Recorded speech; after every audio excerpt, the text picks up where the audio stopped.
ನಮಸ್ತೆ, welcome back to my channel. ಇವತ್ತು ಆರೋಗ್ಯಕರವಾದ ಒಂದು ರುಚಿಕರವಾದ ಈವ್ನಿಂಗ್ ಸ್ನ್ಯಾಕ್ಸ್ ರೆಸಿಪಿಯೊಂದಿಗೆ ಬಂದಿದ್ದೀನಿ. ಸಂಜೆ ಕಾಫಿ ಟೀ ಟೈಮಿಗೆ ತುಂಬ ಚೆನ್ನಾಗಿರುತ್ತೆ. ಈಗ ಸಮ್ಮರ್ ಹಾಲಿಡೇ ಸ್ಟಾರ್ಟ್ ಆಗ್ತಾ ಇದೆ, ಮಕ್ಕಳು ಮನೇಲಿ ಇರ್ತಾರೆ. ನಿಮಗೆ ಗೊತ್ತು, ಮಕ್ಳು ಯಾವಾಗಲೂ ಏನಾದರೂ ತಿನ್ನಕ್ಕೆ ಕೊಡು ಅಂತ ಕೇಳ್ತಾನೆ ಇರ್ತಾರೆ. ಈ ಥರದ್ದೊಂದು ಮಿಕ್ಸ್ಚರ್ನ ಮನೆಯಲ್ಲೇ ಮಾಡಿಡಿ, ಹೋಗಿ ಬಂದು ತಿನ್ನಕ್ಕೆ ಮಕ್ಕಳಿಗೂ ರುಚಿಕರವಾಗಿರುತ್ತೆ, ನಾವು ಆರೋಗ್ಯಕರವಾಗಿರೋ ಏನೋ ಕೊಟ್ವಿ ಅನ್ನೋ ಸಮಾಧಾನ ಇರುತ್ತೆ. ಮೊದಲಿಗೆ ಇಲ್ಲಿ ನಾನು 2 ಕಪ್ನಷ್ಟು ಹೆಸರು ಕಾಳನ್ನ, ಇದು ಒಣಗಿರೋ ಹೆಸರು ಕಾಳು, ಅದನ್ನು ವಾಶ್ ಮಾಡಿ ಒಂದು 10 ರಿಂದ 12 ಅವರು ನಾನು ರಾತ್ರಿನೇ ನೆನೆಯಕ್ಕೆ ಎತ್ತಿಟ್ಟಿದ್ದೆ. ಈಗ ನೋಡಿ, ಬೆಳಗ್ಗೆ ಎದ್ರೆ ಎಷ್ಟು ಕರೆಕ್ಟ್ ಅದಕ್ಕೆ ಹೆಸರು ಕಾಳು ನೆಂದಿದೆ. ಅದನ್ನು ಒಂದು 10 ನಿಮಿಷ ಈ ರೀತಿ ಫಿಲ್ಟ್ರಲ್ಲಿ ಹಾಕಿ ಬಿಟ್ಬಿಡಿ, ನೀರೆಲ್ಲ ಸೋರ್ಕೊಳ್ಳಿ.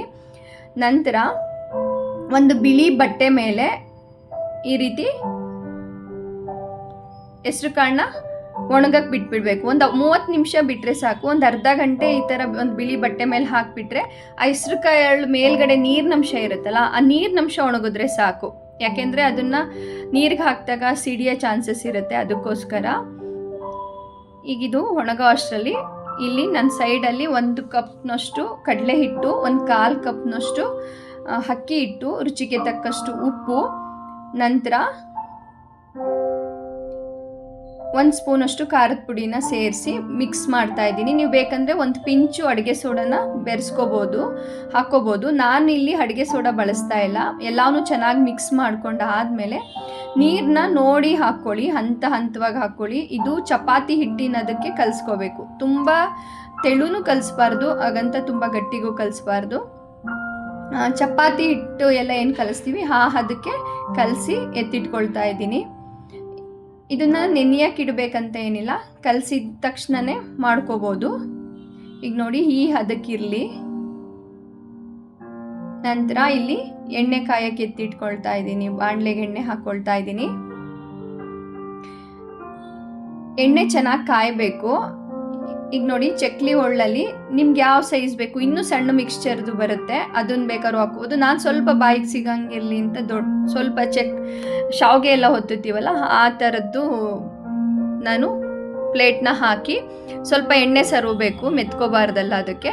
ನಂತರ ಕಲಸಿಟ್ಟಂತಹ ಕಡಲೆ ಹಿಟ್ಟನ್ನ ಈಗ ಅದರೊಳಗಡೆ ಚಕ್ಲಿ ಒಳಗೆ ಹಾಕಿ ನಾನು ಡೈರೆಕ್ಟು ಎಣ್ಣೆಗೇನೆ ಈಗ ನಾನು ಮಿಕ್ಸ್ಚರ್ನ ಹೊತ್ಕೊಳ್ತಾ ಇದ್ದೀನಿ. ಈ ರೀತಿ ನಿಮಗೆ ಈ ರೀತಿ ಮಾಡೋಕ್ಕೆ ಭಯ ಅನಿಸಿದ್ರೆ ಒಂದು ಪ್ಲೇಟ್ ಮೇಲ್ಗಡೆ 1 ಸ್ಪೂನ್ ಎಣ್ಣೆ ಹಾಕಿಬಿಟ್ಟು ಅದ್ರ ಮೇಲ್ಗಡೆ ಈ ರೀತಿ ಚಕ್ಲಿ ಥರನೇ ಹಾಕಿ ನಿಧಾನಕ್ಕೆ ಎಣ್ಣೆ ಒಳಗಡೆ ಬಿಟ್ಕೊಳ್ಳಿ.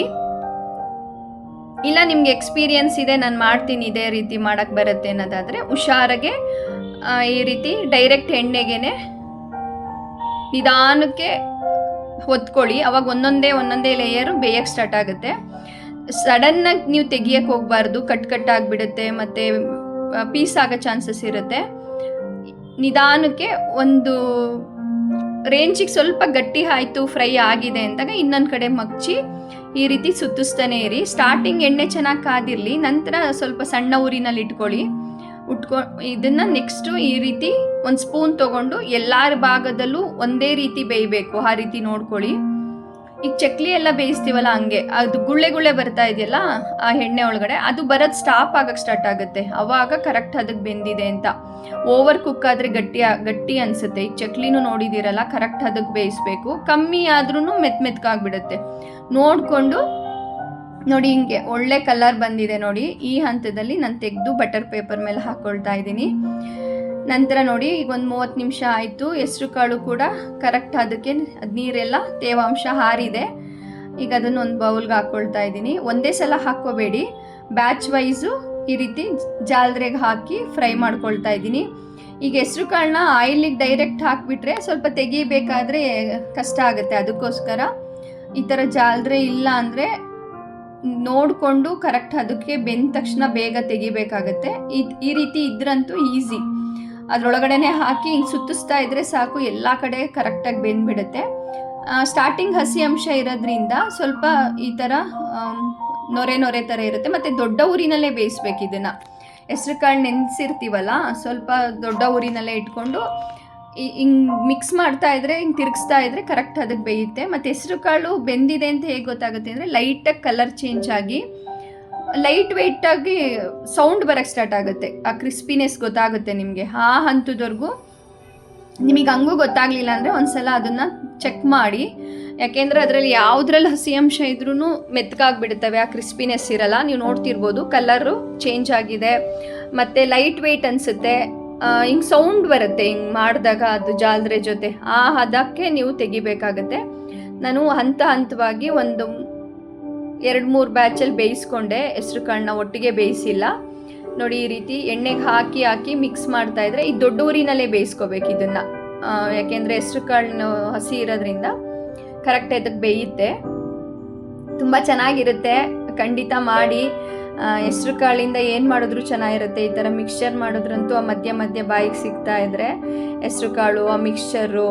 ಈಗ ಅದನ್ನು ಬಟರ್ ಪೇಪರ್ ಮೇಲೆ ಹಾಕ್ಕೊಳ್ತಾ ಇದ್ದೀನಿ. ನಂತರ ಇಲ್ಲಿ ಒಂದು ಅರ್ಧ ಕಪ್ನಷ್ಟು ಕಡಲೆ ಬೀಜ ಕೂಡ ಹಾಕ್ಕೊಳ್ತಾ ಇದ್ದೀನಿ. ಅದನ್ನು ಅಷ್ಟೇ ಒಳ್ಳೆ ಹದಕ್ಕೆ ಫ್ರೈ ಮಾಡ್ಕೋಬೇಕು. ಆ ಜಾಲರಿನಲ್ಲೇ ಮಾಡೋದ್ರಿಂದ ನೋಡಿ ಎಲ್ಲವೂ ಒಂದೇ ಕಲರಿಗೆ ಬಂದಿದೆ. ನಂತರ ಸ್ವಲ್ಪ ಗೋಡಂಬಿನೂ ಕೂಡ ನಾನು ಹಾಕಿ ಫ್ರೈ ಮಾಡ್ಕೊಳ್ತಾ ಇದ್ದೀನಿ. ನೀವು ಏನು ಬೇಕು ಡ್ರೈ ಫ್ರೂಟ್ಸು ಬೇಕಂದರೆ ಹಾಕ್ಕೋಬೋದು, ಇಲ್ಲ ಇನ್ನೊಂದಷ್ಟು ಆ್ಯಡ್ ಮಾಡ್ಕೋಬೋದು, ಇಲ್ಲ ಸ್ಕಿಪ್ ಮಾಡ್ಕೋಬೋದು, ನೀವು ನೋಡಿಕೊಂಡು ಮಾಡ್ಕೊಳ್ಳಿ. ಮತ್ತು ದ್ರಾಕ್ಷಿ ಅವನ್ನು ಅಷ್ಟೇ ಒಂದು 1/4 ಕಪ್ನಷ್ಟು ತೊಗೊಂಡಿದ್ದೀನಿ. ಆ ದ್ರಾಕ್ಷಿ ಮಧ್ಯೆ ಬಾಯಿಗೆ ಸಿಗ್ತಾ ಇದ್ರೆ ಎಷ್ಟು ಚೆನ್ನಾಗಿರುತ್ತೆ ಗೊತ್ತಾ. ಆ ಮಿಕ್ಸ್ಚರು ಆ ಕ್ರಿಸ್ಪಿಯಾಗಿ ಮತ್ತು ಖಾರ ಹಾಕಿರ್ತೀವಲ್ವ, ಅದ್ರ ಜೊತೆ ಈ ಥರದ್ದೊಂದು ಸ್ವೀಟ್ ಸಿಗ್ತಾ ಇದ್ರೆ ತುಂಬ ಚೆನ್ನಾಗಿರುತ್ತೆ. ಅದನ್ನು ಫ್ರೈ ಮಾಡಿ ಎತ್ತಿಟ್ಕೊಳ್ತಾ ಇದ್ದೀನಿ. ನಂತರ ಬೆಳ್ಳುಳ್ಳಿ, ಒಂದು ಫುಲ್ ಬಿಡಿಸಿರೋ ಅಂಥ ಬೆಳ್ಳುಳ್ಳಿ ಅಷ್ಟೇ ಫುಲ್ ಕ್ರಿಸ್ಪಿ ಆಗಬೇಕು. ಆ ಮಧ್ಯೆ ಬಾಯಿಗೆ ಸಿಗ್ತಾ ಇದ್ರೆ ಬೆಳ್ಳುಳ್ಳಿ ಕೂಡ ತುಂಬ ಚೆನ್ನಾಗಿರುತ್ತೆ. ನಂತರ ಕರಿಬೇವು, ಅದನ್ನು ಒಂದು ಇಡಿ ಹಾಕಿ ಎಲ್ಲವೂ ಅಷ್ಟೇ, ಎಲ್ಲ ಕರಿಬೇವು ಅಷ್ಟೇ ಕ್ರಿಸ್ಪಿ ಆಗಬೇಕು. ಆ ರೀತಿ ಯಾವುದ್ರಲ್ಲೂ ತೇವಾಂಶ ಇರಬಾರ್ದು, ಹಾಕಿ ಫ್ರೈ ಮಾಡ್ಕೊಳ್ಳಿ. ಅದ್ರ ಘಮ ಎಲ್ಲ ತುಂಬ ಚೆನ್ನಾಗಿರುತ್ತೆ. ನಂತರ ನೋಡಿ, ಈಗ ಅದನ್ನ ಯಾಕೆ ನಾನು ಟಿಶ್ಯೂ ಪೇಪರ್ ಮೇಲೆ ಹಾಕಿದ್ದೀನಿ ಅಂದರೆ ಎಕ್ಸ್ಟ್ರಾ ಆಯಿಲ್ನೆಲ್ಲ ನೋಡಿ ನೀಟಾಗಿ ಹೀರ್ಕೊಂಡ್ಬಿಟ್ಟಿದೆ, ಆವಾಗ ಕರೆಕ್ಟ್ ಅದಕ್ಕಿರುತ್ತೆ ಅಂದ್ಬಿಟ್ಟು ಎಕ್ಸ್ಟ್ರಾ ಆಯಿಲ್ನೆಲ್ಲ ತೆಗಿತಾ ಇದ್ದೀನಿ. ನಂತರ ನಾನೇನು ಮಿಕ್ಸ್ಚರ್ ಮಾಡಿಟ್ಟಿದ್ನಲ್ಲ ಅದನ್ನು ಈಗ ಕಟ್ ಮಾಡಿ ಸೇರಿಸ್ತಾ ಇದ್ದೀನಿ. ಈ ಥರ ಕೈಲಿ ಹಿಂಗೆ ಪ್ರೆಸ್ ಮಾಡಿದ್ರೆ ಸಾಕು, ಕಟ್ಟಾಗುತ್ತೆ. ತುಂಬ ಚೆನ್ನಾಗಿರುತ್ತೆ ಸಂಜೆ ಟೈಮು. ಮತ್ತು ಈಗ ಸಮ್ಮರ್ ಇರೋದ್ರಿಂದ ಈ ರೀತಿ ಒಂದು ಆರೋಗ್ಯಕರವಾದ ಸ್ನ್ಯಾಕ್ಸ್ನ ಮಾಡಿಟ್ಕೊಂಡ್ರೆ ತುಂಬ, ಆಲ್ಮೋಸ್ಟ್ ಒಂದು ಹೇರ್ ಟೈಟ್ ಬಾಕ್ಸ್ಗೆ ಹಾಕಿಟ್ಕೊಂಡ್ರೆ ನೀವು ಮುಗಿಯೋವರೆಗೂ ಆ ಕ್ರಿಸ್ಪಿನೆಸ್ ಹೋಗಲ್ಲ, ಎಲ್ರಿಗೂ ಇಷ್ಟ ಆಗುತ್ತೆ. ಸ್ವಲ್ಪ ಖಾರದ ಪುಡಿ ಮತ್ತು ಉಪ್ಪನ್ನ ಹಾಕಿ ಚೆನ್ನಾಗಿ ಮಿಕ್ಸ್ ಮಾಡ್ತಾಯಿದ್ದೀನಿ.